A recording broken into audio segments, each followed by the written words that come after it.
My fiancé said, "Stop calling me your future wife. It makes me sound like I chose less." I answered, "Fine." That night I took my name off every event she'd ever already booked us for, cancelled our venue, and left her one envelope quietly. I never thought a few words could shatter my entire world.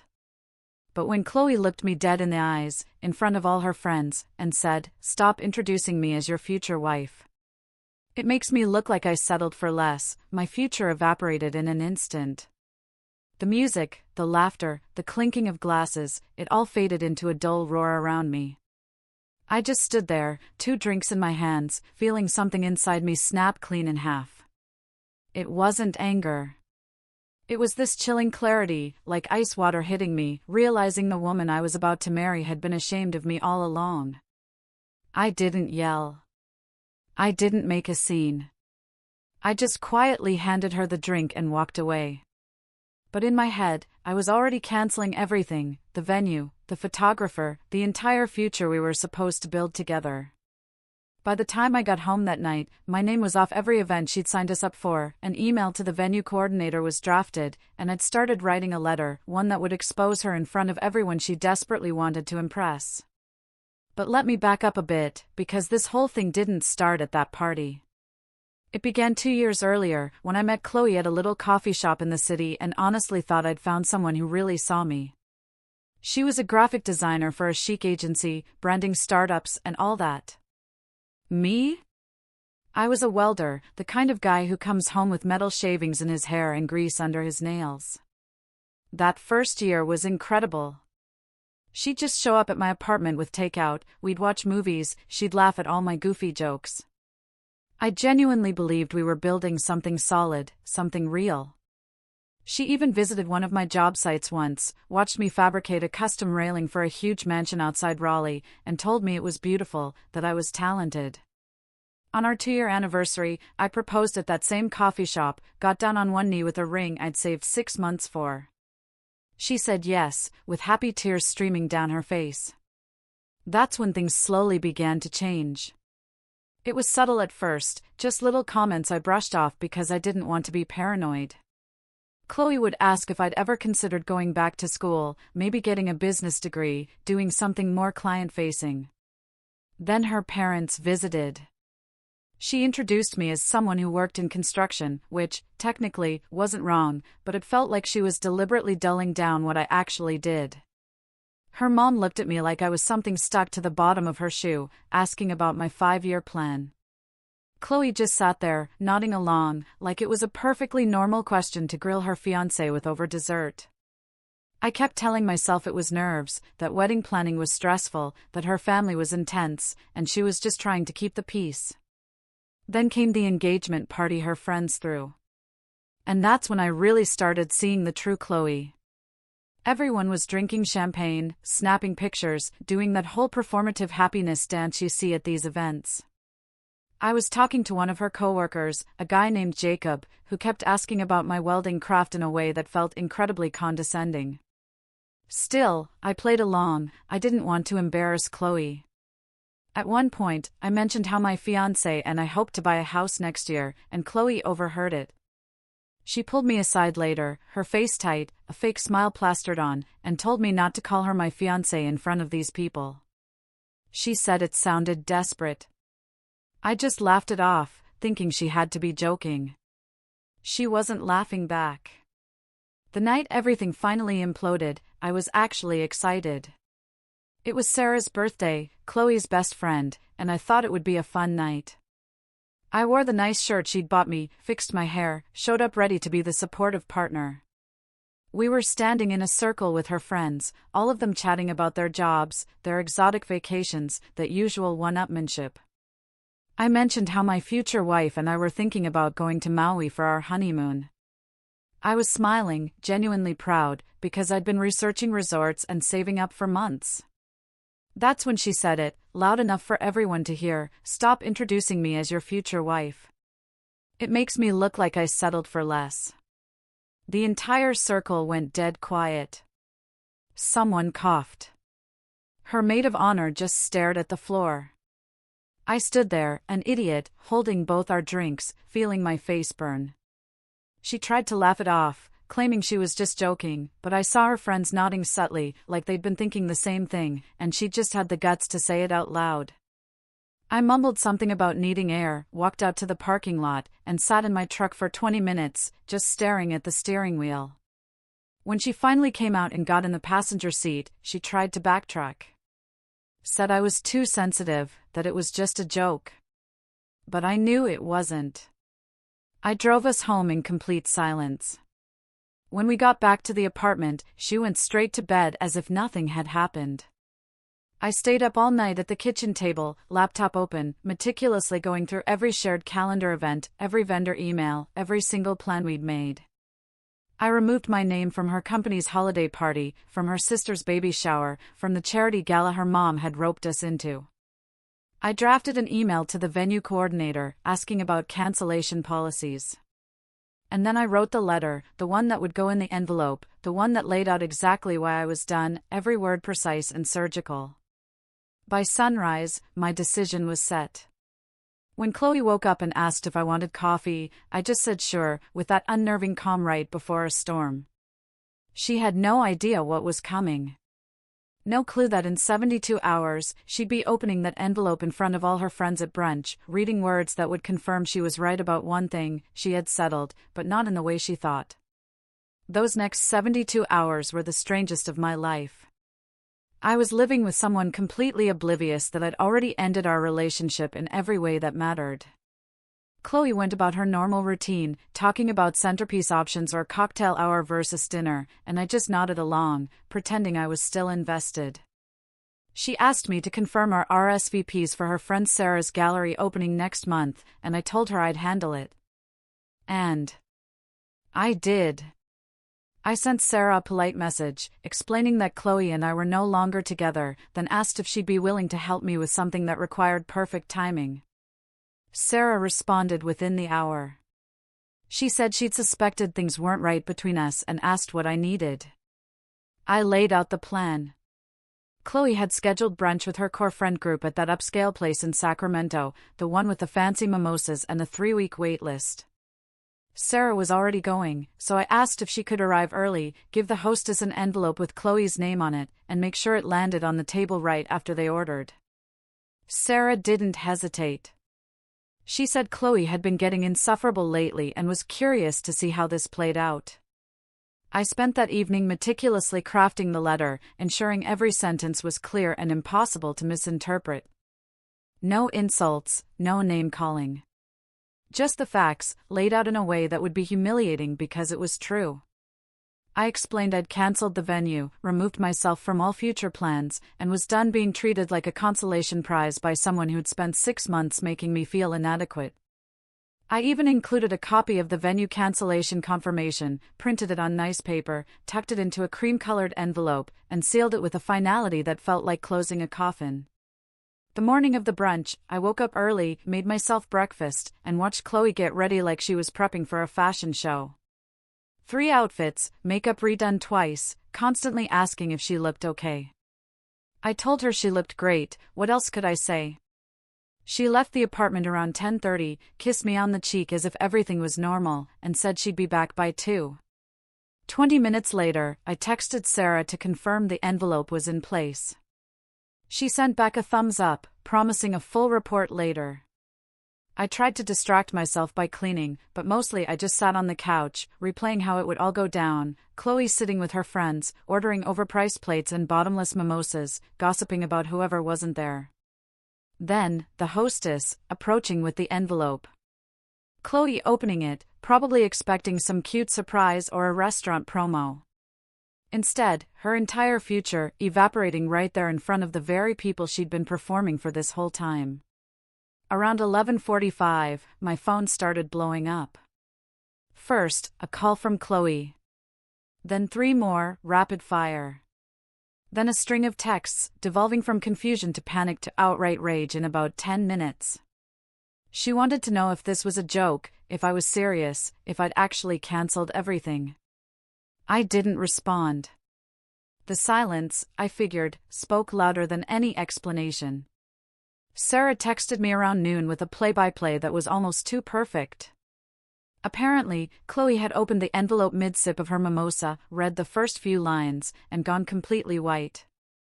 Her maid of honor asked if she was okay. Chloe just shook her head, kept reading, then stood up so fast she knocked her chair over. She tried to say something, started crying, grabbed her purse, and basically ran out of the restaurant. Her friends sat there in shocked silence, staring at each other. Sarah said one of them picked up the letter where Chloe had dropped it, read it aloud to the table, and the whole group just went quiet until someone finally mumbled, "Well, I guess we should still eat since we already ordered." I would have paid good money to see Chloe's face in that moment.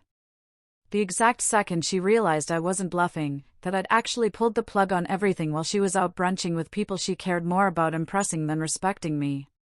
By 1 p.m., she was at the apartment, banging on the door so hard I thought she might actually break it. I opened it, and she stormed in, mascara streaking down her face, waving the letter like it was evidence of a crime I'd committed. She started screaming about how I'd humiliated her, how I could do this in front of her friends, how I'd ruined everything. I just stood there, letting her vent, because I knew that once she ran out of breath, I'd say the one thing that would absolutely break her. When she finally paused, gasping, I looked at her and said exactly what I'd rehearsed, "I just didn't want you to look like you settled for less." She froze. Her mouth opened, but nothing came out. I watched her brain try to process the fact that I'd used her own words against her, thrown them back in her face with the same casual cruelty she'd used at that party. Then, in 30 seconds flat, she switched tactics, from crying to angry to pure manipulation. She told me I was overreacting, that I'd taken one comment out of context and blown up our entire relationship over nothing, that she'd been stressed and didn't mean it that way. I asked her if she remembered introducing me as just someone in construction to her parents. If she remembered telling me not to call her my fiancée at the engagement party. If she remembered any of the 100 other tiny cuts she'd made over the past year. She didn't have an answer for that, just pivoted to attacking me. She said I was insecure, that I was punishing her for being honest, that maybe she had settled, and this whole meltdown was just proving her right. That's when I saw the real Chloe. Not the woman I proposed to, but the person who'd been hiding beneath the surface all along. Someone who genuinely believed she was better than me, and was actually offended that I had the audacity to walk away first. I told her she had 1 week to get her things out of the apartment. I'd already started the process with the landlord to remove her from the lease, and if she tried to contact me again, I'd block her number. She laughed. "You can't just kick me out," she said, promising to make my life miserable, to make sure everyone knew what a vindictive person I was. That's when I pulled out my phone. I showed her the screenshots of her texts to her friends, where she called me blue collar and joked about upgrading after the wedding. Messages Sarah had forwarded me weeks ago, when she'd finally felt guilty about keeping quiet. Chloe's face went from angry to panic to completely defeated in the time it took her to realize I had receipts for everything. She grabbed the letter off the counter, tore it in half, threw it at me, and stormed out, slamming the door so hard a picture frame fell off the wall. I picked up the torn pieces of paper, carefully taped them back together, and put them in a folder labeled evidence. I had a feeling this wasn't over. I knew she'd be back with a new strategy, and I wanted to be ready. The week I'd given Chloe to collect her things turned into the longest 7 days of my life. Not because I regretted my decision, but because she simply refused to accept it was happening. The calls started around 10 p.m. that first night, back to back, until I finally turned my phone to silent and just watched the screen light up repeatedly with her name. By morning, there were 37 missed calls and a voicemail inbox so full I couldn't even receive new messages. I made the mistake of listening to a few. It was like watching someone cycle through every manipulation tactic in the book. The first messages were crying apologies, saying she'd made a horrible mistake, begging me to reconsider. Then they shifted to bargaining, promising to change, to go to therapy, to never comment on my job again. By message 15, she was angry, calling me vindictive and cruel, swearing I'd regret throwing away what we had. The last few were just incoherent sobbing, mixed with threats that I'd never find anyone better and that she hoped I ended up alone. I deleted them all and blocked her number. But apparently, she'd anticipated that, because she started calling from different phones, her friends' numbers, even when I'm pretty sure was her mom's cell. My buddy Ethan came over that second evening with beer and pizza. He took one look at my phone blowing up on the counter and told me I'd dodged a nuke. He admitted he'd never liked Chloe, that she always had this way of talking down to people she thought were beneath her, and he'd just been waiting for me to wake up and see it. We sat there, eating pizza, while my phone vibrated itself halfway across the counter. Ethan told me how Chloe had once made a comment at a barbecue, something like, "It's cute that he works with his hands," as if it were some novelty hobby, not a real career. I hadn't heard her say it myself, but apparently everyone else had, and they'd all just awkwardly changed the subject while I was inside grabbing more drinks. The next morning, I woke up to someone banging on my apartment door at 7 a.m. For a second, I thought maybe Chloe had come back to actually get her stuff. Instead, it was her mom, dressed like she was heading to a country club board meeting, with a look on her face that could have curdled milk. She pushed past me into the apartment and immediately started lecturing me about responsibility and commitment, and how her daughter had lowered herself to be with someone like me. I just stood there in my pajama pants and old t-shirt, listening to this woman, who'd never respected me for a single second, tell me what a disappointment I was. When she finally paused for breath, I asked her to leave. She refused. Said she wasn't going anywhere until I agreed to fix this mess I created. That's when I pulled out my phone. I showed her the screenshots of Chloe's texts about me being blue-collar and temporary. I watched her face shift from righteous anger to uncomfortable silence. She tried to recover, claiming those messages were taken out of context, that Chloe was just venting to friends, but the damage was done. I told her she had 60 seconds to leave before I called building security. She left, muttering about how I'd never amount to anything. Anyway, on day 5, around noon, I got a call from my landlord. Chloe had shown up at the leasing office, trying to get a key to the apartment, claiming she still lived there and I'd illegally locked her out. I had to send him a copy of the lease modification paperwork, showing her removal was in process, along with proof that I'd given her written notice to collect her belongings. He apologized for the inconvenience, mentioning she'd made quite a scene in the office, crying and insisting this was all a misunderstanding. Day 6 was when things truly escalated. I came home from work that evening to find my apartment had been broken into. I knew immediately it was Chloe because nothing was actually stolen, just utterly destroyed. The TV was still there, but the screen was shattered.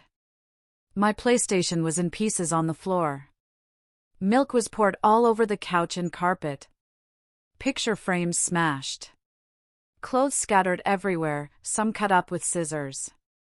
It was like a tornado of pure rage had torn through the place, and the only thing left untouched was that folder with evidence, safely hidden in my truck. I took photos of everything, called the police, and filed a report for property destruction. The officer who showed up took one look around and asked, "Do you have a crazy ex-girlfriend?" He said he'd seen this kind of thing 100 times. I showed him the timeline of events, the threatening voicemails I'd saved, the texts from unknown numbers, and he noted it all in his report. He told me to document everything, keep records of all contact attempts, and consider a restraining order if she didn't stop. Chloe had 7 days to get her stuff. She'd spent it committing a felony instead. Over the next 2 weeks, things got progressively weirder. She started showing up at places she knew I'd be, my gym, the coffee shop near my work, even the hardware store I hit on weekends.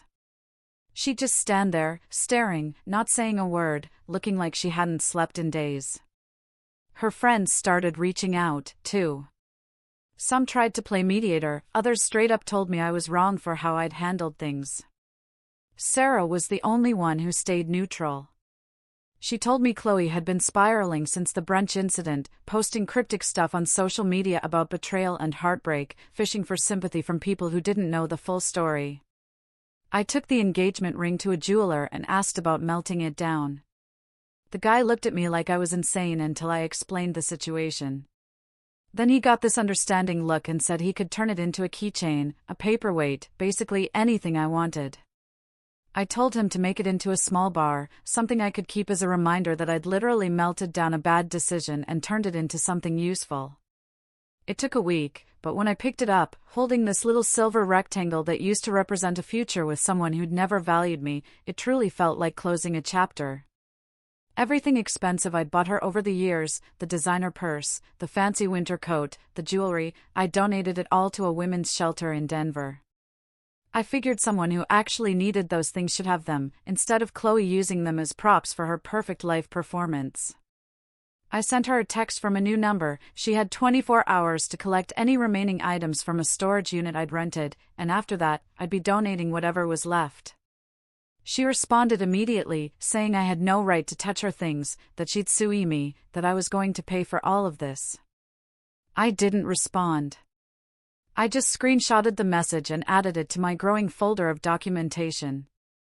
3 weeks after the brunch incident, Ethan dragged me out to a bar in Nashville. He said I needed to stop hiding in my apartment and start living again. We were playing pool when Chloe walked in, clearly several drinks deep, and made a beeline for us. She climbed onto a bar stool in the middle of the room and started loudly proclaiming how she'd been betrayed by someone she'd given everything to, how she'd wasted years on someone not worth it. People were staring, some recording on their phones. I just stood there with my pool cue, wondering how we'd even gotten to this point. Ethan tried to get the bartender's attention, but Chloe wasn't finished. She started pointing at me, telling the entire bar how I'd humiliated her, ruined her life, destroyed her reputation. Someone near the back yelled at her to get down, but she ignored them, kept going until she was practically screaming. That's when I walked over, looked up at her, and said the only thing that felt appropriate in that moment, "You're right. I hope you find someone better than me, because the whole point is for me to never meet someone like you ever again." The bar went completely silent for about 3 seconds. Then someone started laughing. Then someone else. Suddenly, the whole place was losing it. Chloe's face went from dramatic grief to pure humiliation. She tried to climb down from the stool, stumbled, and nearly fell before the bouncer caught her arm.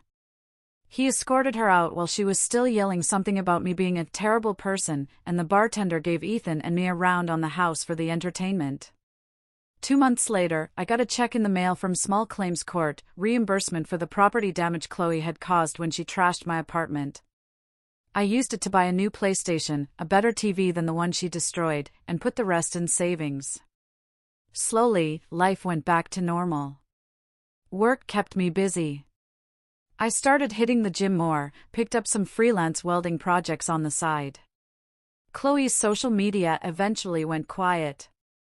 Sarah told me she'd moved to a different part of town and was telling people we'd had a mutual breakup, which was such a pathetic rewrite of history that I didn't even bother correcting it. Sometimes, I still think about that moment at the party when she said I made her look like she'd settled. I realized then she'd done me the biggest favor of my life by showing me exactly who she was before I made the mistake of marrying her. Being alone turned out to be so much better than being with someone who measured my worth by job titles and social status. Ethan was right. I hadn't just dodged a bullet. I'd dodged an entire firing squad. And every day I woke up in my quiet apartment, without someone making me feel inadequate, was a powerful reminder that I'd made the right choice. The only choice that made sense, once I'd finally seen the truth. Looking back, do you think I handled it the right way?